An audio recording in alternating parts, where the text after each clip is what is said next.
Hello hey friends, good morning everyone. नमस्कार, जय जगन्नाथ, जय माँ लक्ष्मी। फ्रेंड्स, आप समस्त को फिर गोटे मिनी ब्लॉग के बहुत सारा स्वागत। फ्रेंड्स, आज हूँ पहिल फूस, तो माता लक्ष्मी को आम पूजा करसुँ। तो ये देखुन मुझे सब रेडी कर नेली माता लक्ष्मी को स्नान करावा लगी।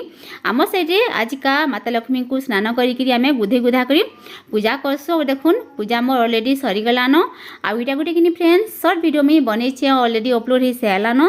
तो आप समस्ते भी प्लीज जाइए थे देखिए और केन्ता ही चीज़ निहाती भाव लिखिकी कहे कमेंट सेक्शन रे। आसुन माता लक्ष्मी को भी नमस्कार करमा। माता लक्ष्मी आपको समस्त को आशीर्वाद करबे। तो फ्रेंड्स, पूजा तो सरीगला। आउ बाबू किए मोर बहुत मन पड़ुचे। यहाँ छिनी मोर सुना पुओ थिले केते खुशी थीता माता लक्ष्मी को देखिकी एंता पूजा पर्वणी रे मोर बाबू बहुत खुशी सी।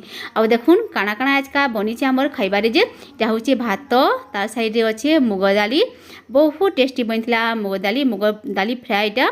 आउ तार साइड चलून देखमा काଣା काଣା बनी जेटा हूँ खट्टा। आउ तार साइड अच्छे देखुन यहाँ हूँ शाग गरमा गरम पूरा फ्रेश आउ साइड अच्छे देखुन कोबी भजा।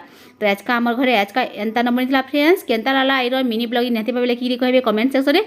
भल लगता प्लीज लाइक करेंगे, कमेंट करेंगे, चैनल के सब्सक्राइब करेंगे। तो चलो फिर रहे माँ, बाय बाय, नमस्कार, जय जगन्नाथ।